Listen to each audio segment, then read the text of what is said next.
Okay, Bismillahirrahmanirrahim. So let's start our today class. Ohm meter.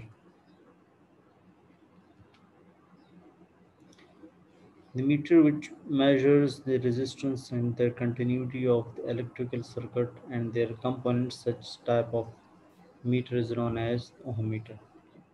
किसी भी element का आप लोगों ने रेजिस्टेंस फाइंड करना हो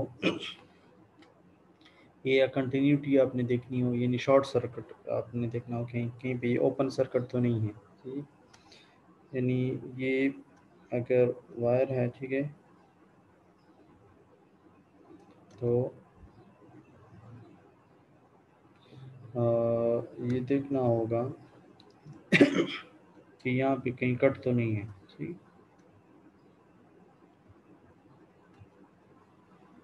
तो एक मिनट से आपको क्यों अच्छा अगर यहाँ पे ओपन है तो वो आपको बता देगा तो इट मीन्स कि यहाँ पे डिसकंटिन्यू है सही discontinue okay it measures the resistance in ohm. The micro ohm meter is used for measuring the low resistance, and the mega resistance ohm meter measures the high resistance. ये 10 is per minus 6 high range इसकी ये है और 10 is per plus 6 ये जो है इसकी high range ये है ठीक है ओम मीटर के बारे में ये ज़्यादा वो है कि ये एक्यूरेट नहीं है अपना एक्यूरेसी वो ज़्यादा शो नहीं करता हाउएवर ये फिर भी लेबॉर्ट्री में यूज़ होते हैं और इसके 3 टाइप्स हैं series ohm meter shunt ohm meter and multi multi range ohm meter सही सीरीज ओम मीटर और शंट ओम मीटर में क्या फ़र्क है तो इसको हम वन बाय वन पढ़ते हैं सीरीज ओम मीटर में in series ohm meter the measuring resistance component or the circuit is connected in series with the meter जिस रेजिस्टेंस का रजिस्टर का आप लोग रेजिस्टेंस फाइंड करते हैं वो मीटर के साथ इन जो डिफ्लेक्शन मीटर है उसके साथ किस चीज़ में होना चाहिए सीरीज में होना चाहिए सही और एडजस्टमेंट के लिए हम आर्सोनवल मूवमेंट यूज़ करते हैं वो जिस तरह हम पहले एक न्यूमेरिकल में कर चुके थे ठीक है तो वो एडजस्टेबल वो होता है वो ज़ीरो स्केल और फुल स्केल डिफ्लेक्शन के लिए वो किया जाता है ठीक है वो अगर आप सर्किट को देखें तो ये सर्किट है ठीक है ये जो आपको नज़र आ रहा है ये ब्लॉक में इसकी हम रेजिस्टेंस फाइंड करते हैं ये अननोन रेजिस्टर है तो ये ए और बी पॉइंट के बीच जो रेजिस्टर लगाया है that is unknown resistor R1 is the current limiting resistor ताकि इतना ज़्यादा करंट फ्लो ना हो कि ये बिल्कुल मीटर ही जो है यानी डैमेज हो जाए तो इस चीज़ करंट को थोड़ा बहुत लिमिट करने के लिए हम R1 यूज़ करते हैं और R2 जो है ये हम ज़ीरो स्केल या फुल स्केल डिफ्लेक्शन को एडजस्ट करने के लिए इस्तेमाल करते हैं सही वो किस तरह वो अभी मैं आपको बताता हूँ हम इस तरह करते हैं कि when the value of the unknown resistance is zero the large current flows through the meter. In this condition, the shunt resistor is adjusted until the meter indicates the full load current. क्या मतलब ये है कि for example मैं इसको short कर देता हूँ ठीक है विद ज़ीरो रेजिस्टेंस ठीक है ज़ीरो रेजिस्टेंस से मैं इसको शॉर्ट कर देता हूँ तो क्या होगा कि जो इस बैटरी से करंट जो फ्लो होगा ठीक है जब आपको पता है कि जब रेजिस्टेंस ज़ीरो हो तो करंट क्या होना चाहिए मैक्सिमम होनी चाहिए सही मैक्सिमम होनी चाहिए सही अब करंट यहाँ से फ्लो होगा सही है और यहाँ से भी फ्लो होगा यहाँ से भी फ्लो होगा तो हमने इसको इस तरह एडजस्ट करना है ताकि कोई भी करंट यहाँ पे ना आए सही। और सारा का सारा करंट यहाँ पे चला जाए। ठीक है। अच्छा, स्टूडेंट्स बीच बीच में आ रहे हैं यार, बस एक ही टाइम आया करें सारे, बार बार एडमिट करना पड़ता है।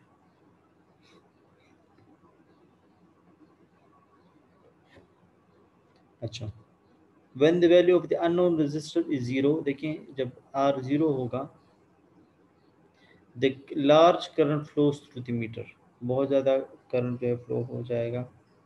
In this condition, the shunt resistor is adjusted until the meter indicates the full load current. For full load current, the pointer deflect towards the 0 ohm. अच्छा, क्या होगा, यहाँ पे चले जाएं। ये जब करंट फ्लो होगा, ठीक है, तो आपको पता है कि ये बिल्कुल घूम जाएगा, ठीक है। और किस तरफ घूम जाएगा, ये यहाँ पे देखिए, ये जब करंट फ्लो होगा, ठीक है, तो ये इस तरफ घूम जाएगा, ज़ीरो की तरफ, इस तरफ, ठीक है, फुल स्केल। बीच ये ना हो कि कोई बीच में वैल्यू दे दे, नहीं नहीं, इसको फुल इस तरफ घूमना है। ठीक है। जब आर ज़ीरो होगा, ठीक है, तो हमने आर पैरेलल जो है, इसको इसको इसको इस तरह एडजस्ट करना है ताकि ये फुल इस तरफ घूम जाए, ठीक है।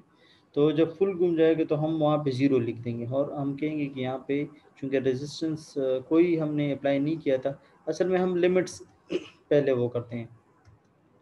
लिमिट्स का मतलब ये है कि सबसे लो रेजिस्टेंस ले लेते हैं, यानी R is equal to zero, और फिर सबसे ज़्यादा रेजिस्टेंस ले लेते हैं, यानी R is equal to infinity. और R is equal to infinity लेने के लिए हमने क्या करना होता है, हमने कुछ नहीं करना होता, सिर्फ इसको ओपन करना है, ठीक है। हमने इसको ओपन कर दें, इसको ओपन कर दें। जब इसको ओपन करेंगे तो हमने आर इसको इस तरह एडजस्ट करना है ताकि ये दूसरी तरफ घूम जाए, यानी करंट इसके थ्रू अब जाए, ठीक है, या ऐसे चला जाए, ठीक है, और फिर ठीक है। सो अब ये जिस तरफ डिफ्लेक्ट होगा, ठीक है, तो उधर हम क्या लिख लेंगे, इन्फिनिटी लिख लेंगे। आप मीटर की तरफ चले जाएं, ये देखिए। सो दो एंड्स हैं, एक ज़ीरो और दूसरा इन्फिनिटी। ये तब यहाँ पे नीडल तब आई थी जब हमने इसको शॉर्ट सर्किट किया था, यानी ए और बी पॉइंट जो है उसको शॉर्ट किया था विद, आपको पता है शॉर्ट सर्किट में ज़ीरो रेजिस्टेंस से इसको शॉर्ट किया जाता है, ठीक है। तो ये, और जब हमने इसको ओपन किया तो फिर नीडल जो है वो इस साइड पे वो हुई, डिफ्लेक्ट हुई, ठीक है। तो ये जो है दोनों वो आ गए, ठीक है। अब जो है फिर ये बाकी जो है सारे वो रेजिस्टेंस हैं, ठीक है। जब रेजिस्टेंस कम होगा तो वो इस साइड पे मूव करेगा, और जब रेजिस्टेंस ज़्यादा होगा तो वो इस साइड पे मूव करेगा, सही। अच्छा, when the unknown resistance RT is removed from the circuit, the resistance of the circuit becomes infinite and no current flows through the circuit. The pointer of the meter deflects towards the infinity. ये open circuit का case समझाया जा रहा है, ठीक है। The meter shows the infinite resistance at zero current and the zero resistance when full range current flows through it. सही। जब रेजिस्टेंस ज़ीरो होगा तो मैक्सिमम करंट फ्लो करेगा, और जब रेजिस्टेंस मैक्सिमम होगा तो ज़ीरो करंट फ्लो करेगा, ये तो पता है आपको। When the unknown resistance is connected in series, अच्छा अब हमने कोई अननोन रेजिस्टेंस लगा लिया है, अब शॉर्ट सर्किट या ओपन सर्किट का केस नहीं है, अब हमने बाकायदा एक रेजिस्टेंस लगा दी है। When the unknown resistance is connected in series with the circuit and if their resistance is high, अगर इसका रेजिस्टेंस हाई होगा तो क्या होगा, then the pointer of the meter deflect towards the left. तो अगर आप लोगों को याद हो, ठीक है, ये वाला साइड इन्फिनिटी था और ये वाला साइड ज़ीरो था। तो अब अगर हाई होगा तो वो इस ये मिड पॉइंट है, तो वो इस तरफ मूव करेगा। And if the resistance is low then the pointer move towards the right, और अगर लो होगा तो वो इस तरफ डिफ्लेक्ट करेगा। ठीक है, ये सारे वो वैल्यूज हैं। अच्छा, अब शंट टाइप ओहम मीटर क्या है? इसमें ये होता है कि जो अननोन रेजिस्टेंस है वो मीटर के साथ पैरेलल में कनेक्ट किया जाता है। The meter in which the measuring resistance, जिसकी हम रेजिस्टेंस फाइंड कर रहे हैं, is connected in parallel with the battery. अच्छा, बैटरी के साथ, ठीक है, बैटरी के साथ ये पैरेलल में होगा। It is mainly connected for measuring the low resistance. जो शंट रेजिस्टेंस है ये अमूमन लो रेजिस्टेंस को मेजर करने के लिए इस्तेमाल होता है। ठीक है, बैटरी को हम ई से रिप्रेजेंट कर रहे हैं, मीटर के अपने रेजिस्टेंस को आर एम से और एडजस्टेबल रेजिस्टेंस को आर आई से रिप्रेजेंट कर रहे हैं। ठीक है, अननोन रेजिस्टेंस को आप ए और बी के पॉइंट के बीच लगाना होगा। सर्किट की तरफ देखें, ये रहा सर्किट। अननोन रेजिस्टेंस को बैटरी के साथ पैरेलल में लगाया गया है। ठीक है, ये वो एडजस्टेबल रेजिस्टेंस है जो हम फुल स्केल डिफ्लेक्शन को या ज़ीरो स्केल डिफ्लेक्शन को मेजर करने के लिए इसको यूज़ करेंगे। ये वेरिएबल रेजिस्टर है। ठीक है, ये मीटर है, और ये इसमें भी अब दो लिमिट्स होंगी। ठीक है, एक ज़ीरो वाला और एक इन्फिनिटी वाला। When the value of the unknown resistance is zero, यानी हम इसको शॉर्ट कर देंगे, इन दोनों ए और बी को शॉर्ट कर देंगे। ज़ीरो रेजिस्टेंस का मतलब हम इन दोनों को शॉर्ट कर देंगे। The meter current become zero. वो ज़ीरो क्यों होगा? अब ये पैरेलल में, सीरीज में नहीं है। ठीक है, जब यहाँ पे होगा तो सारा का सारा करंट इस तरह आएगा, मीटर में से कोई करंट फ्लो नहीं करेगा। करंट यहाँ से आया, ठीक है, और सारा का सारा इधर चला जाएगा, इधर कुछ भी नहीं आएगा। उसकी वजह ये है कि यहाँ पे इसके पास अपनी कुछ ना कुछ रेजिस्टेंस है आर एम, मगर यहाँ पे कोई भी रेजिस्टेंस अब नहीं है क्योंकि हमने इसको शॉर्ट किया है। तो करंट किसको, उसको, यानी लो रेजिस्टिव पाथ को वो करता है। और यहाँ पे तो लो रेजिस्टिव नहीं है बल्कि ज़ीरो रेजिस्टिव पाथ है, तो वो डेफिनेटली इसको प्रेफर करेगा। ठीक है, अच्छा, तो इस केस में जो वो होगी, जो नीडल जिस तरफ होगी, ठीक है, तो हम उस उधर ज़ीरो लगा देंगे। एंड इफ द रेजिस्टेंस, ये ठीक है, ये इधर मैंने ज़ीरो लगा दिया, सही है। And if the resistance become infinite, अगर रेजिस्टेंस इनफाइनाइट होगा, that is the terminal A and B are open, देखिए इसको ओपन किया है, then the current passes through the battery and the pointer shows the full scale deflection। ये through the battery नहीं, through the metre होगा ये, सही। यहाँ पे मिस्टेक है।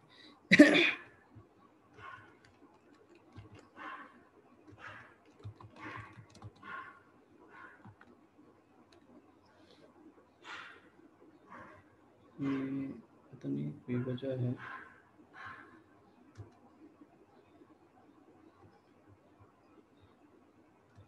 हाँ वेट, मैं दोबारा शेयर करता हूँ।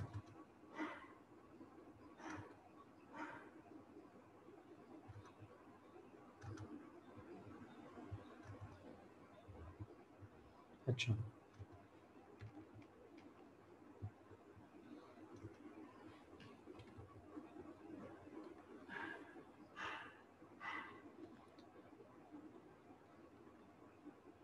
okay, then the current passes through the meter and the pointer shows the full scale deflection towards the left। अब इनफाइनाइट है, तो अब देखिए,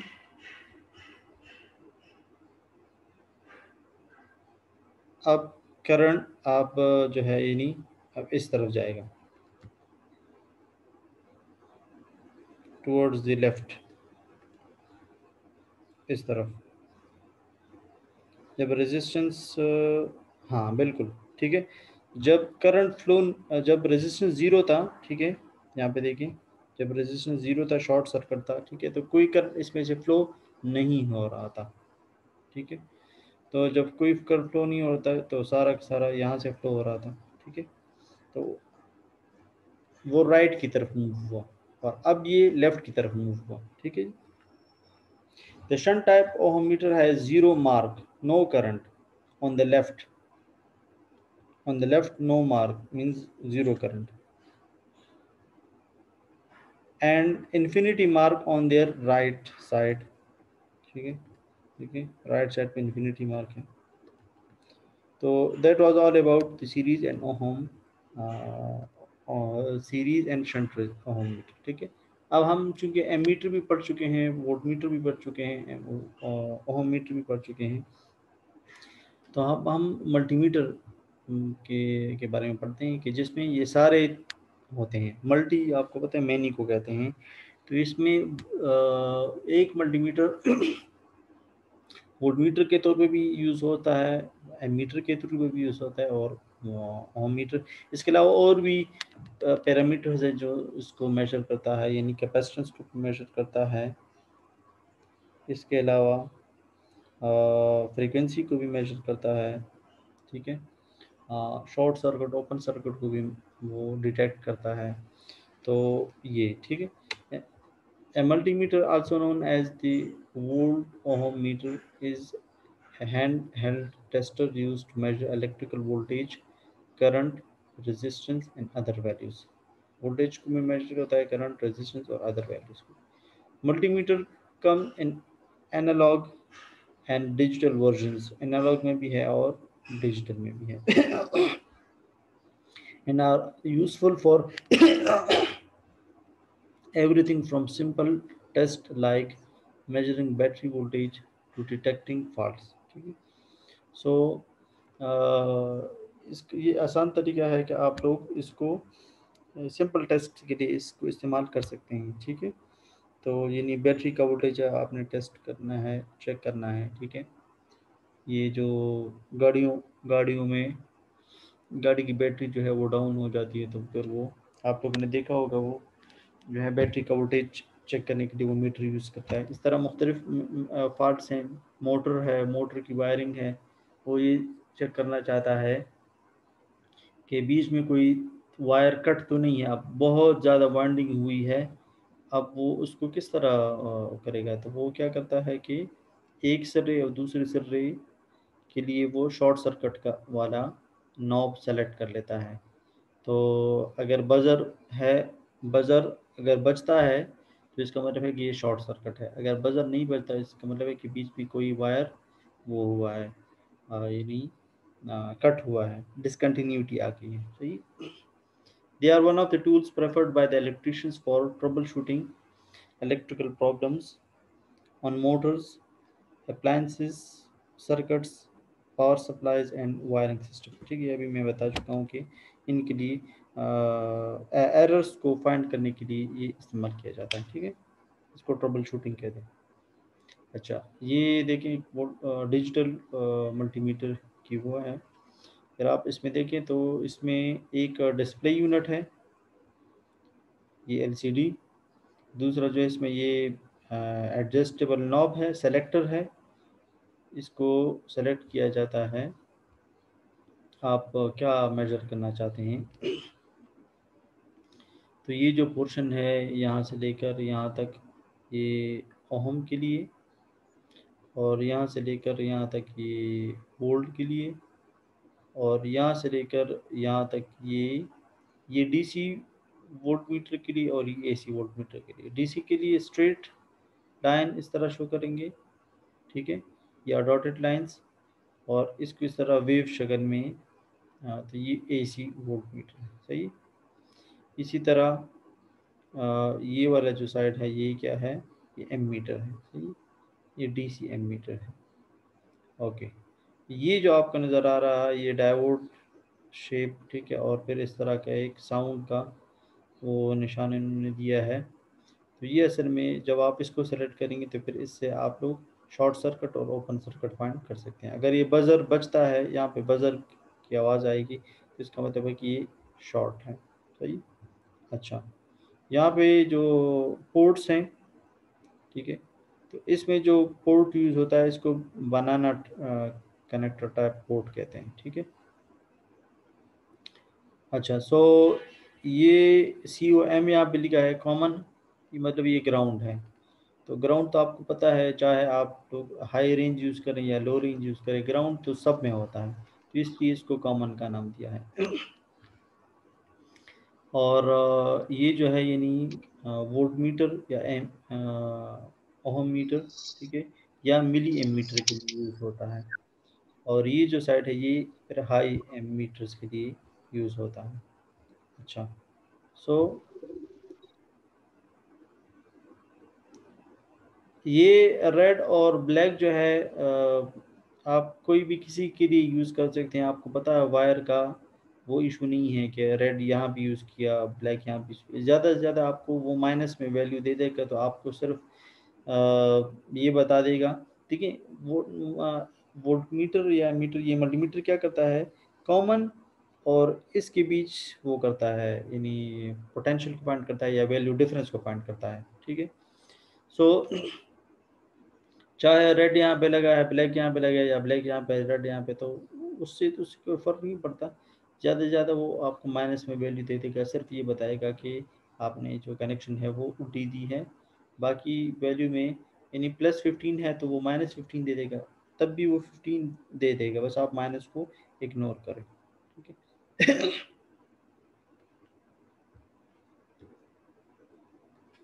अच्छा, a multimeter has 3 parts: display, selector knob, अभी ये जो टक टक होते हैं, ठीक है, ये वाली बटन जो है ये सेलेक्टर नॉब कहलाती है।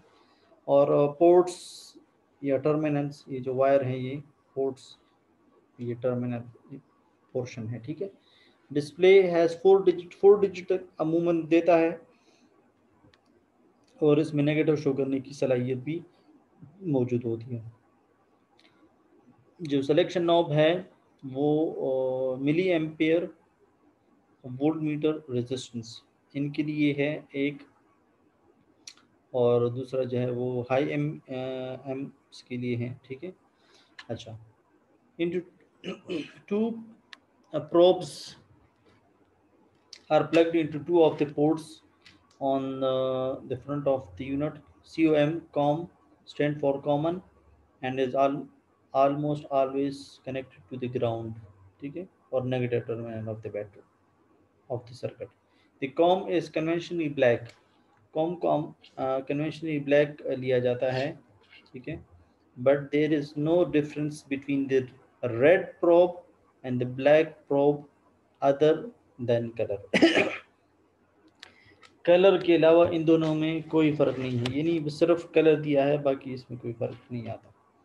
10 M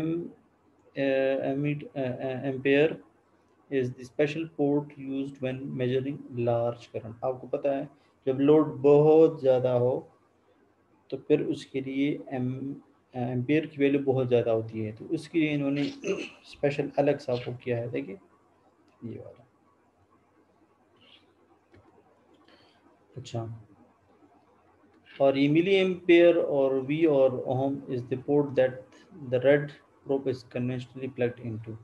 This port always allows the measurement of the current up to 200 milli, यानी स्मॉल एम्पेयर्स के लिए, वोल्ट वी और रेजिस्टेंस ओम, ठीक है। बनाना टाइप कनेक्टर जो है वो यूज़ होता है इसमें, ठीक है। ये जो इस तरह ये इसको ये आप देखते हैं, इसको फिर ये अंदर चला जाता है, तो इसलिए इसको वो कहते हैं।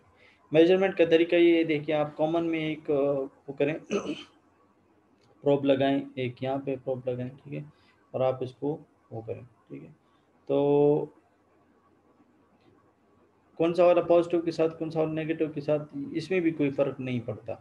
आप इसको लगाएं, और यानी आपको अगर आपने उल्टा लगाया, ठीक है, तो क्या होगा कि यानी आपने ये इसको नेगेटिव के साथ कनेक्ट करना है और इसको पॉजिटिव के साथ कनेक्ट करना है।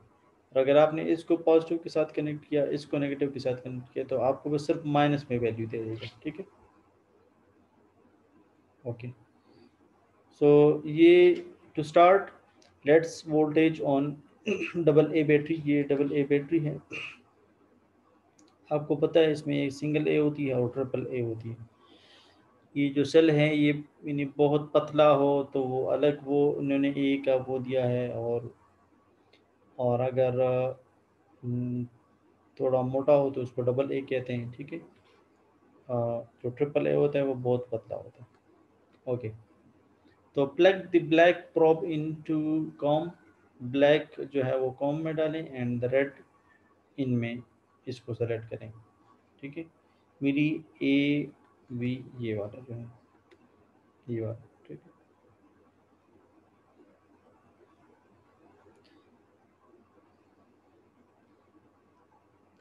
अच्छा, ये सी ई अमूमन आप लोगों ने देखा होगा ना, इलेक्ट्रॉनिक सामान पे ये इस तरह होता है। तो कोई बता सकता है कि ये इस तरह का सी और ई इसका क्या मतलब है?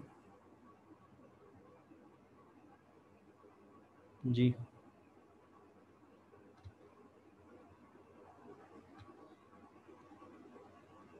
जी, कोई नहीं बता रहा। सर इस पर कभी गौर नहीं किया था। हाँ, देखा तो है ना इसको। जी सर, बिल्कुल देखा है सर। हाँ, ये बहुत से इलेक्ट्रॉनिक्स आप पे ये आप लोगों ने, इसका मतलब है सर्टिफाइड, सर्टिफाइड इक्विपमेंट से क्या? इक्विपमेंट सर्टिफाइड और ऑन यूरोपियन स्टैंडर्ड्स। ई का मतलब यूरोपियन, ठीक है, और सी का मतलब ठीक सर्टिफाइड है है। सर। तो ये वो आईएसओ स्टैंडर्ड्स आप लोगों ने सेफ्टी में शायद पढ़े होंगे। आईएसओ के मुख्तलिफ स्टैंडर्ड्स हैं। तो इसमें जो आईएसओ 9001 और इस तरह जो है आप लोगों ने 14001, इस तरह आप लोगों ने, ये हर उसके लिए अलग अलग होते हैं। इलेक्ट्रिकल के लिए अलग होते हैं, एनवायरनमेंट के लिए अलग होते हैं, इस तरह इलेक्ट्रॉनिक्स चीज़ों के लिए अलग होते हैं। तो मुख्तलिफ वो हैं, ठीक है, सेफ्टी के स्टैंडर्ड्स हैं। तो अगर आप लेकिन ये इस कहीं पे ये कि इसका मतलब है कि ये यूरोपियन स्टैंडर्ड्स से सर्टिफाइड है, ठीक है, यानी एज़ पर यूरोपियन स्टैंडर्ड बनाया गया है, यानी स्टैंडर्ड चीज़ है। ये बस वो सर्टिफिकेट का वो कर रहा है, लेबल लगा रहा है कि ये हमने जो प्रोडक्ट बनाया है ये यूरोपियन स्टैंडर्ड को मद्देनज़र रखते हुए बनाया है। ये कोई, इसमें कोई गलती नहीं है, स्टैंडर्ड चीज़ है, ठीक है, 2 नंबर नहीं है। Okay, so set the multimeter to 2V in the DC range. Almost all probe electronics use direct current, not alternating current, ठीक है। ज़्यादातर जो है वो डायरेक्ट करंट ही, क्योंकि हम इलेक्ट्रॉनिक्स, आपको पता है इलेक्ट्रॉनिक्स में ज़्यादातर वो ही होते हैं, डीसी ही होता है, ठीक है। अच्छा, अगर आप ये तो अभी इसके थ्रू वोल्टेज को फाइंड करता है, अगर मैं कहूँ कि ये बैटरी कितना करंट दे रहा है तो फिर मैं इसके लिए किस तरह की अरेंजमेंट करूँगा? कोई बता सकता है स्टूडेंट्स? सीरीज में लगाएंगे सर। किस तरह सीरीज में फिर लगेगा? सर नॉर्मल तो करंट हम सर सीरीज में फाइंड करते हैं ना। नहीं, वो तो ठीक, अभी मैंने इस तरह किया ना कि एक एक जो टर्मिनल है वो एक एंड पे इन दोनों लगाया है और को दूसरा दूसरा पे लगाया है। तो अगर मैं सर तो फिर सीरीज सर में होगा। करूँगा तो फिर किस तरह होगा? सर नॉर्मली अगर जिस तरह अगर फॉर एग्जाम्पल लेट्स सपोज हम इस रेड वायर को अपनी जगह पर यहाँ पर हम कोई पॉजिटिव सप्लाई दे दें और इसकी जो दूसरी नेगेटिव एंड है तो यहाँ पर हम एक प्रोब लगाए और इसके आगे हम दूसरा प्रोब अगले वायर के साथ कनेक्ट कर लें और उसका जो थर्ड वायर होगा वो किसी और बैटरी वगैरह के साथ कनेक्ट होगा तो इसके दरमियान जो एम्पियर जाएगी तो वो हम इस मल्टीमीटर के जरिए फाइंड कर सकते हैं। नहीं नहीं, इस इस तरह बैटरी, नॉर्मल मीटर होगा। लेकिन इस बैटरी के लिए मुझे बताएं ये कितना करंट अलाउ करेगा, इसको मैं किस तरह फाइंड करूंगा, बस ये मुझे बताएं। ये भी बैटरी है ना, तो आप इसको भी बैटरी कर रहे हैं, दूसरी भी बैटरी भी लगा रहे हैं, 2 बैटरी को सीरीज में लगा रहे हैं। सेल, ये सेल भी तो बैटरी है, ये कितना करंट देगा? सेल है सर, 1.5 वोल्ट सेल। तो वोल्टेज है ना, करंट करंट किस तरह जी फाइंड करोगे? सर वो तो मिली एम्पियर में अलाउ करता है सर, वोल्टेज और नहीं करंट इस पे लिखे हुए होंगे। लेकिन अगर आप लोग तो क्या वो इस नहीं, इसका अगर तकरीबन 1.5 एम्पेयर होता है या 2 ए लिखा होता है इस पर। नहीं नहीं, वो रेजिस्टेंस तो वोल्टेज वो तो वोल्टेज है, 1.5 वोल्ट। वो तो वोल्टेज है 1.5। सर बैटरी पे आप प्रोब्स देखिए, की बात कर रहे हैं ना, जिस देखिए तरीके से हम कनेक्ट करेंगे। मैं आपको बताता हूँ, बैटरी पे कभी भी एम्पेयर की वैल्यू नहीं लिखी जाती, कभी भी। बिल्कुल वोल्ट ठीक है ना। इसकी वजह ये है कि ये डिपेंड करता है कि आप इस पे क्या चला रहे हैं। ठीक है ना, लोड पे डिपेंड करता है। इस बैटरी पे अगर आप ज्यादा लोड लगाएंगे, ठीक है, तो वो उसके हिसाब से करंट भी फिर ज्यादा ड्रैग करेगा। अगर कम लोड लगाएंगे, यही ही बैटरी होगी, अब वो करंट, तो अगर वो उस पे एम्पेयर लिख ले तो वो तो गलत हो जाएगा, क्योंकि एक बंदा उसी बैटरी से कोई और लोड चला रहा है, दूसरा बंदा उससे कोई और लोड चला, तीसरा बंदा उससे कोई और लोड चला रहा है। तो एक के लिए एम्पेयर की वैल्यू अलग होगी, दूसरे के लिए एम्पेयर की वैल्यू अलग होगी, तीसरे के लिए एम्पेयर की वैल्यू अलग होगी। ठीक है। तो इसका तरीका ये होगा कि आप लोगों ने यानी अब अगर ये है, ठीक है, तो ये वाला हटा दें, ठीक है, और यहाँ पे रजिस्टर कनेक्ट करें, ठीक है, और फिर इसको लें और यहाँ पे लगा दें। यदि इसके साथ कुछ ना कुछ लोड आप लोगों ने लगाना होगा, इस तरह इसका करंट फाइंड नहीं होगा कि आप ये लगा लें और ये लगा लें, क्योंकि करंट, वोल्टेज और ओहम सबका, करंट का भी यही नोब है और वोल्टेज का भी यही नोब है। तो बंदा किस तरह वो करेगा कि वोल्टेज के लिए तो ये तरीका है, तो एम्पेयर के लिए भी यही तरीका, नहीं इस तरह नहीं। तो आप लोगों ने यहाँ पे कोई ना कोई रेजिस्टेंस तक, बल्ब लगा लें, कोई आम रेजिस्टर लगा लें, कोई भी चीज़ लगा लें। ठीक है ना।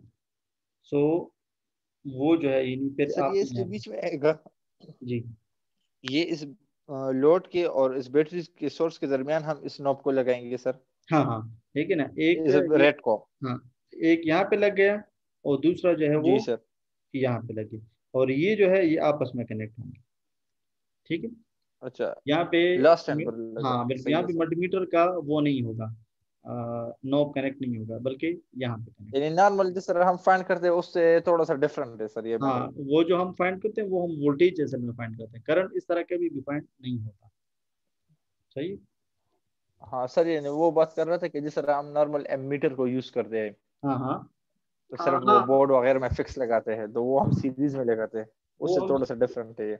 बिल्कुल, तो उसमें भी जब हम सीरीज में लगाते हैं तो इसी तरह ही करते हैं। बोर्ड में आपको किस तरह लगाते जी हैं, सर। एक वायर लेते हैं, ठीक है ना, और दूसरा वायर लेते जी हैं। सर।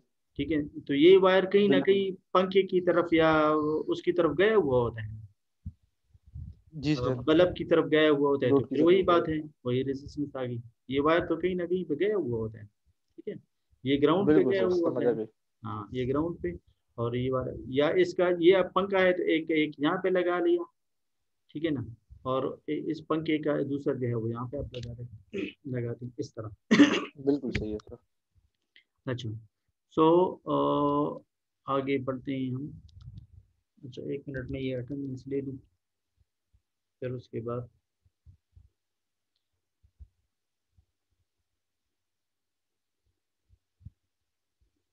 ओके।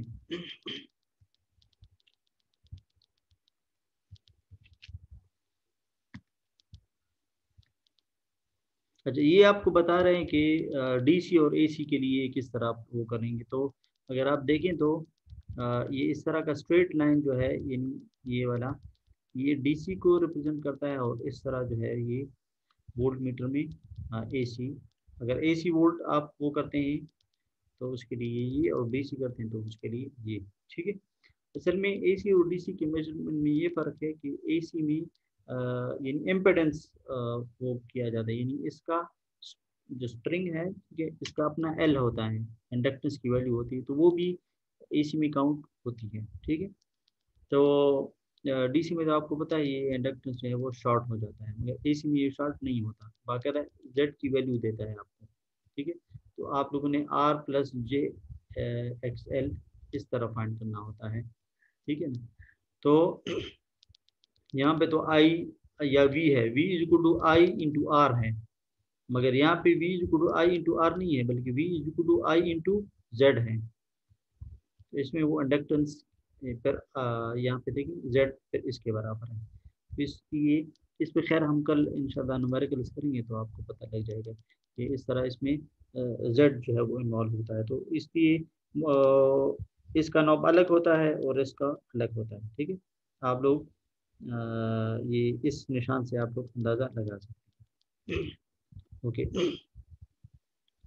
ये कह रहे हैं कि अगर आपने उल्टा लगा दिया फॉर एग्जांपल तो फिर आपको वो जस्ट आपको -1.5 दे देगा। अगर पहले वो 1.5 दे रहा था, अगर आप इस टर्मिनल को उल्टा लगा लें, ठीक है, इन दोनों को, तो फिर ये क्या करेगा, माइनस वैल्यू आपको दे देगी। देखिए अब मल्टीमीटर में भी आपको शो कर रहा है ये। तो इसका मतलब ये है कि सिर्फ आपने कनेक्शन गलत दी है, बाकी वैल्यू वही ही आएगी। ठीक है, जब वोल्ट मीटर वोल्टेज एमीटर या ओम मीटर के अलावा कौन से पैरामीटर्स को वो करता है, तो इसमें देखेंगे capacity capacitance of the farad, ठीक है, इसको भी चेक करता है, फ्रीक्वेंसी को भी। ठीक है, मगर दो किस्म के वोल्ट मीटर होते हैं, हर एक में ये फैसिलिटी नहीं होती। अगर आप यहाँ पे जो इमेज शो की गई थी ये वाली, इसमें अब फ्रिक्वेंसी और कैपेसिटेंस की फैसिलिटी नहीं है। ठीक है, वो इससे बड़ा वो होता है मल्टीमीटर होता है, उसमें फिर ये फैसिलिटी होती है कि वो फेराड्स की वैल्यू को भी वो करता है। ठीक है, फ्रीक्वेंसी को भी, हर्ट्स को भी। कंटिन्यूटी आपको मैं बता चुका हूँ कि वो बजर वाला वो है, नहीं आपको ये बताता है कि ये ओपन सर्किट है या शॉर्ट सर्किट है। ठीक है, तो अगर आपने ये चेक करना है कि ये जो मल्टीमीटर है ये काम कर रहा है या नहीं कर रहा, तो आप लोग इसको किस तरह चेक करेंगे। आप लोग इस तरह चेक करें कि इसको इधर ले आए, ठीक है, इधर इसको सेलेक्ट करें, इसको सेलेक्ट किया और दोनों जो वो हैं इन दोनों को टच करें। इन दोनों को टच करें, दोनों जो टर्मिनल्स हैं प्रॉप्स इनको टच करें। जब आप इनको टच करेंगे तो आपको बीप की आवाज़ सुनाई देगी। तो इससे आपको पता है कि इसकी कंटिन्यूटी वाला पोर्शन जो है वो क्या है, ठीक है। वैसे ना हो कि आप वो ये वाला इसकी जो फीचर है ये ख़राब है और आप यानी अब पूरी जो वाइंडिंग है उसको आप चेक कर रहे हैं, तो आप देखेंगे ये अभी ठीक होगा, मगर आप यहाँ पे कनेक्ट कर रहे हैं और यहाँ पे कनेक्ट कर रहे हैं, कोई डिस्कंटिन्यूटी नहीं है, मगर आपको बीप का साउंड नहीं देगा। आप यानी सही को आप गलत करार देंगे। उसकी वजह ये कि इसकी अपनी फीचर ख़राब है। तो इसकी पहले इसको चेक करने से पहले आप इन दोनों की खुद अपने टर्मिनल्स को कनेक्ट कर लें ताकि वो आपको बीप की आवाज़ सुनाई दे, तो फिर आप समझ जाएं कि इसका ये वाला फीचर ठीक है। अमूमन ये मल्टीमीटर में ये वाला फीचर ख़राब होता है तो फिर वो स्टूडेंट यही समझते हैं कि वाइंडिंग जो है वो ख़राब है। वाइंडिंग ठीक होती है मगर इसका अपना फीचर वो ख़राब होता है। ठीक है, एनालॉग मल्टीमीटर जो है वो भी बिल्कुल इसी तरह ही होता है, बस उसमें सिर्फ जो है नीडल यूज़ होता है। और एनालॉग मल्टीमीटर जो है वो इसमें सिर्फ ये फ़ायदा है कि आपको वो डिटेक्शन देता है कि ये स्लो चेंजेस आ रही है या फास्ट चेंज आ रही है। तो नीडल की स्पीड जो है वो आपको शो करती है कि ये स्लो चेंज आ रहा है या फास्ट चेंज आ रहा है। तो डिजिटल में तो ये है कि वो डायरेक्ट हिंसा आ जाता है, उसमें मूवमेंट नहीं होती, मगर एनालॉग में ये है कि मूवमेंट से आपको सिर्फ चेंज का अंदाज़ा लगता है कि ये देखिए मैं चेंज या मैं रेजिस्टेंस को कम कर रहा हूँ या ज़्यादा कर रहा हूँ, तो किस तरह एम्पेयर जो है वो कम किस स्पीड से कम हो रहे हैं या ज़्यादा हो रहे हैं।